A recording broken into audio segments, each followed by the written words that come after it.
నమస్తే సార్. నమస్తే. సార్, కేసీఆర్ పైన వేసిన పిటిషన్ హైకోర్టు కొట్టిపారేసింది. అయితే దీంతో రేవంత్ రెడ్డికి ఇది మొదటి ఓటమి, కేసీఆర్ది గెలుపు అని చెప్పేసి అంటున్నారు. అసలు ఎట్లా చూడొచ్చు సార్ ఈ ఇష్యూని? కొంతమంది కొన్ని అంటే కేసీఆర్ ప్రోగా ఉన్న పత్రికలు, మీడియా ఇది కేసీఆర్కి సక్సెస్, రేవంత్ రెడ్డికి షాక్ అని పెడుతున్నాయి. రివర్స్లో కొంతమంది ఏమో కేసీఆర్కి షాక్, రేవంత్ రెడ్డికి అనుకూలంగా సుప్రీంకోర్టు అని పెడుతున్నాయి. అది రెండు కూడా వాస్తవమే, రెండిట్లో కూడా కొంత సత్యం ఉంది. ఎందుకంటే KCR SLP special leave petition వేశాడు. అసలు ముందు కేసు చెప్పుకొని దాని తర్వాత జడ్జిమెంట్ ఏ విధంగా వచ్చిందో చెప్పుకున్నాం. సో ఏంటంటే రేవంత్ రెడ్డి ముందు నుంచి కూడా కేసీఆర్ అధికారంలోకి రాగానే కేసీఆర్ ప్రభుత్వంలో ఈ 10 ఏళ్లలో జరిగిన అనేక అవకతవకల సోకాల్డ్ అవకతవకల మీద రేవంత్ రెడ్డి ఫోకస్ పెట్టాడు. ఆయన ఫస్ట్ ఎంచుకున్నది విద్యుత్ రంగాన్ని. విద్యుత్ రంగంలో అవకతవకలు జరిగాయని రేవంత్ రెడ్డి గతంలో కూడా ప్రతిపక్షంలో ఉన్నప్పుడు ఆరోపించాడు. కాబట్టి దాని మీద సమీక్ష జరిపి మొత్తంగా చూసుకున్నప్పుడు 85,000 crores 85,000 కోట్ల అప్పులు విద్యుత్ రంగంలో మాత్రమే ఉన్నాయనేది బయటికి తీశారు. దాని తర్వాత అనేక అవకతవకలు జరిగాయి విద్యుత్ రంగంలో అనేది. అంటే ఒకటేమో ఛత్తీస్గఢ్ నుంచి ఎలక్ట్రిసిటీ కొన్నారు తెలంగాణ ప్రభుత్వం. సో ఆ కొనుగోలులో అక్రమాలు జరిగాయి, కొనుగోలు సక్రమంగా జరగలేదనేది ఒకటి. రెండోది యాదాద్రి భద్రాద్రి ఈ పవర్ ప్లాంట్స్ నిర్మాణంలో అవకతవకలు జరిగాయి అనేది రెండవది. ఈ రెండిటికి సంబంధించి జస్టిస్ నరసింహారెడ్డి అని ఏకసభ్య కమిషన్ని రేవంత్ రెడ్డి ప్రభుత్వం March 14th నియమించింది. సో ఈ ఏకసభ్య కమిషన్ దాన్ని క్షుణ్ణంగా పరిశీలించింది. ఆ తర్వాత ఈయనకు కూడా సమ్మన్ చేసింది, కేసీఆర్ని కూడా వచ్చి చెప్పమని. అయితే అప్పటికే ఈయన నరసింహారెడ్డి ప్రెస్ మీట్ పెట్టి దీంట్లో అవకతవకలు జరిగాయన్నట్టుగా ఆయన మాట్లాడడం చూసాం మనం. దాంతో కేసీఆర్ ఆయనకు లెటర్ కూడా రాశాడు, మీరు ఇలా మాట్లాడడం కరెక్ట్ కాదు, అసలు కమిషన్ వేయడమే చట్టవిరుద్ధము, కమిషన్ వేయకూడదు. ఎందుకంటే ఈఆర్సీ అనుమతి, ఈఆర్సీ అంటే ఎలక్ట్రిసిటీ రెగ్యులేషన్ కమిషన్, ఇదొక న్యాయ ప్రాధికార సంస్థ అంటారు దాన్ని. సో ఆ సంస్థ ఒకసారి పర్మిషన్ ఇచ్చినాక ఆ సంస్థ మీద విచారణ జరిపే హక్కు ఎవరికి లేదు. ఏమన్నా ఉంటే సుప్రీంకోర్టులో తీర్చుకోవాలి తప్ప ఇట్లా కమిషన్లు వేయడం అనేది కరెక్ట్ కాదు అనేది ఒకటి. రెండోది, మీరు ప్రెస్ మీట్ పెట్టి ఆల్రెడీ మీరు ఒక నిర్ణయానికి వచ్చేసి ఇప్పుడు నన్ను పిలిస్తే లాభం లేదనేది కూడా ఆయన అన్నాడు. కానీ ఆ కమిషన్ ముందుకు పోతుంది. అందుకని కేసీఆర్ ఏం చేశారంటే హైకోర్టులో అసలు ఈ కమిషన్ కరెక్ట్ కాదు, ఆపేయమని, విచారణ ఆపేయమని హైకోర్టులో వేశాడు. హైకోర్టు ఈయన పిటిషన్ని విచారణ అర్హత లేదని కొట్టేసింది. కమిషన్కి విచారించే అర్హత ఉంటుంది, విచారించవచ్చు, దేన్నైనా కూడా విచారించవచ్చు అని. దాంతో కేసీఆర్ పట్టువదలని విక్రమార్కుల్లాగా సుప్రీంకోర్టుకి వెళ్ళాడు. దీనికి సంబంధించి కేటీఆర్ అండ్ హరీష్ రావు ఢిల్లీలో కూర్చొని అక్కడ అడ్వకేట్లతో మాట్లాడుకోవడం ఇవన్నీ చేశారు. సో కేసీఆర్ తరపున senior advocate, supreme court advocate Mukul Rohatgi వాదించారు. ఇటు గవర్నమెంట్ తరపున కూడా పెద్దవాళ్ళనే దించారు. మనకు తెలుసు ఆల్రెడీ సిద్ధార్థ లూత్రా చంద్రబాబు రేవంత్ రెడ్డి గురువుకి కూడా ఆయనే కాబట్టి ఆయన్నే పెట్టారు. అట్లాగే కాంగ్రెస్ తరపున అభిషేక్ మను సింఘ్వి, ఈయన ఎంపీగా కూడా మొన్న కంటెస్ట్ చేసి ఓడిపోయాడు. సో రాజ్యసభ ఈయన వాదించాడు గవర్నమెంట్ తరపున. ఇక జస్టిస్ నరసింహారెడ్డి కూడా ఇందులో పార్టీ కాబట్టి ఆయన తరపున శంకర్ నారాయణ అనే ఒక అడ్వకేట్, సీనియర్ అడ్వకేట్ వాదించారు. దీనికి 3 జడ్జీల బెంచ్, అంటే సిజే బెంచ్ అంటారు, చీఫ్ జస్టిస్ చంద్రచూడ్, పార్దీవాలా, మనోజ్ మిశ్రా, ఈ 3తో కూడిన బెంచ్ దీన్ని, ఎందుకంటే ఇది కొంత రాజ్యాంగ సంబంధం ఉన్నది కాబట్టి దీని మీద వాళ్ళు 3 కూర్చున్నారు. నిన్న వాదనలు వాడివేడిగా జరిగాయి. సో ఫస్ట్ మనం తీసుకుంటే ముకుల్ రోహత్కి వాదన ఏంటి అంటే కేసీఆర్ వాదన ఏంటి అందుకని చూసినప్పుడు ఈ ఇందాక నేను చెప్పినట్టు ఈఆర్సీ ఒకసారి ఓకే చేసి నాకు ఇవ్వకూడదు ఒకటి. రెండోది టెండర్లు వేయకుండా నామినేషన్ పద్ధతిలో ఇచ్చారు, ఇక్కడ అక్రమాలు జరిగాయని ఆరోపిస్తున్నారు.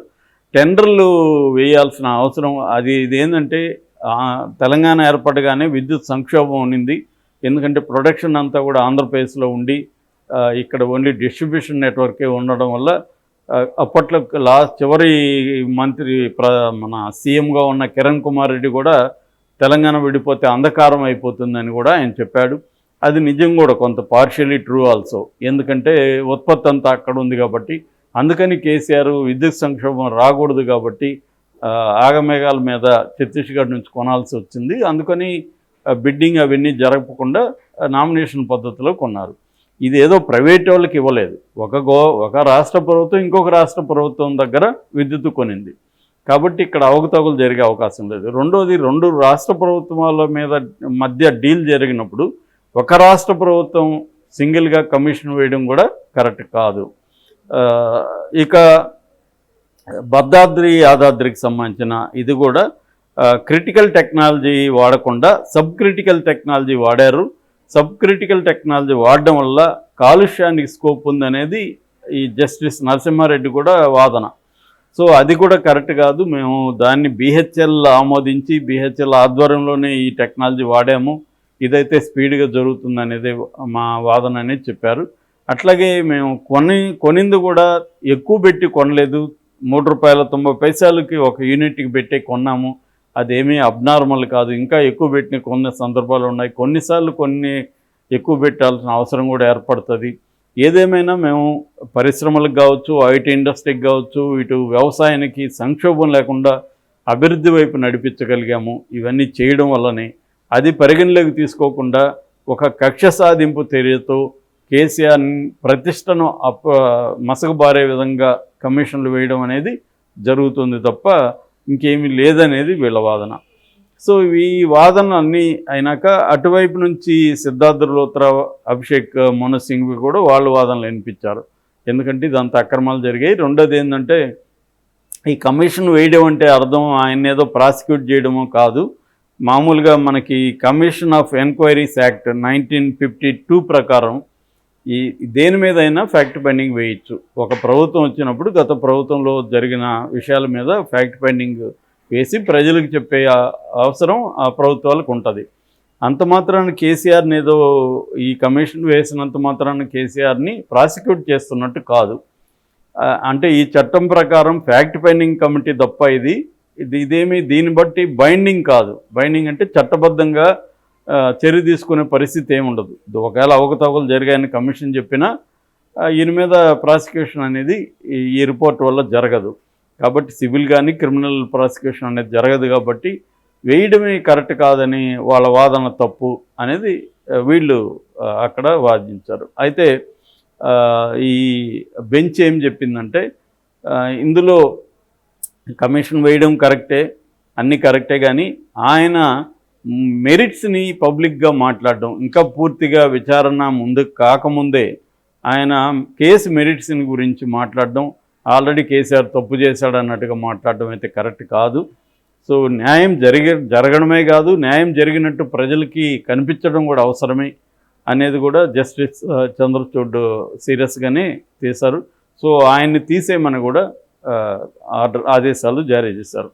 సో దీనికి ఇంకా తీర్పు ఇవి జరుగుతుండగానే జస్టిస్ నరసింహారెడ్డి రిజైన్ లెటర్ ఇచ్చేశారు.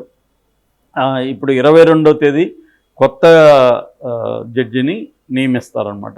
అంటే ఇక్కడ కేసీఆర్ కోరుకున్నట్టుగా మొత్తం కమిషన్ని రద్దు చేయడం జరగలేదు.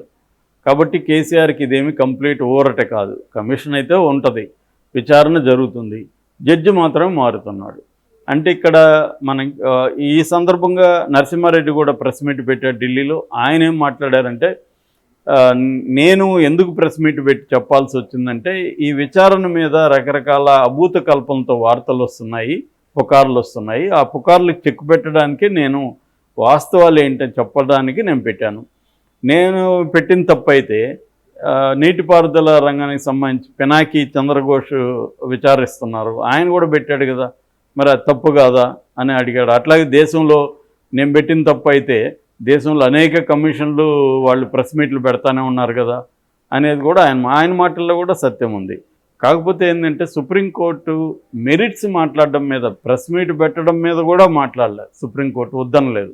మెరిట్స్ అంటే ఈ కేసులో ఆల్రెడీ సబ్మిట్ చేసి ఈయన పనేంటి, సబ్మిట్ చేయాలి. ప్రెస్ మీట్ ఎప్పుడు పెట్టి ఏం చెప్పొచ్చు, ఏం జరుగుతుంది అనేది చెప్పొచ్చు, కానీ తీర్పు చెప్పేయకూడదు. కేసీఆర్ దోష అన్నట్టుగా చెప్పేయకూడదు అనేది సుప్రీంకోర్టు చెప్పింది. దాన్ని గౌరవిస్తూ నేను రిజైన్ చేస్తున్నాను నరసింహారెడ్డి చెప్పాడు. గవర్నమెంట్ ఏమో 22వ తేదీ వరకు టైం ఇవ్వండి, మేము కొత్త జడ్జిని పెడతామని చెప్పింది. సో ఇందులో ఏంటంటే ఒక విచారణ జరుగుతున్నప్పుడు ప్రెస్ మీట్ పెట్టి విచారణ ఏం జరుగుతుందో చెప్పచ్చు, కానీ దాంట్లో తీర్పులాగా చెప్పేయకూడదు అనేది ఇప్పుడు సుప్రీంకోర్టు చెప్పింది. దాన్ని గౌరవించి జరిగింది. సో రేవంత్ రెడ్డికి షాక్ కాదు, కేసీఆర్కి షాక్ కాదు. ఇదంతా ఒక పొలిటికల్ గేమ్లో భాగంగా జరుగుతుంటాయి. ఎందుకంటే అవతల వ్యక్తిని అవినీతి జరిగిందని బదనాం చేయడానికే కమిషన్లు వేస్తుంటారు. దాన్ని ఎదుర్కొని నేను కరెక్ట్గానే ఉన్నానని చెప్పడానికి కేసీఆర్ చేసిన ప్రయత్నం. సో ఇద్దరు, ఆయన ఎత్తులకి ఈయన ఒక ఎత్తు వేశాడు తప్ప దీనివల్ల ఏమి లేదు. ఓవరాల్గా మనకు అర్థమయ్యే సామాన్య ప్రజలకి ఇట్లాంటి కమిషన్లు అనేవి వేయడం వల్ల అదేదో అంటారు కదా, భూమి ఆకాశం బద్దలైపోదు, ఏం జరగదు. ఓన్లీ ప్రజల్లో అతను బ్లేమ్ చేయడానికి తప్ప ఇంకా ఇటువంటి కమిషన్లు ఇంకా దేనికి పనికిరావు అనేది ఒకటి. రెండవది, ఇట్లాంటి కమిషన్లు ఉన్నప్పుడు జడ్జెస్ కొంత ఒళ్ళు దగ్గర పెట్టుకొని పనిచేయాలి. మన దగ్గర మనకు కమిషన్ ఇచ్చారు కాబట్టి మన ఇష్టం వచ్చినట్టు మాట్లాడడం కరెక్ట్ కాదు, మెరిట్స్ మాట్లాడకూడదు అనేది రెండవది. ఇక మామూలుగా మన థ్రిల్లర్ సినిమా తీసుకున్నట్టు రాజకీయ పొలిటికల్ థ్రిల్లర్ అనుకుంటే అవతలోడు ఏమెత్తేస్తే వీళ్ళు ఏమెత్తేస్తున్నారని స్టడీ చేయడం ఒక ఇంట్రెస్టింగ్ ఆస్పెక్ట్.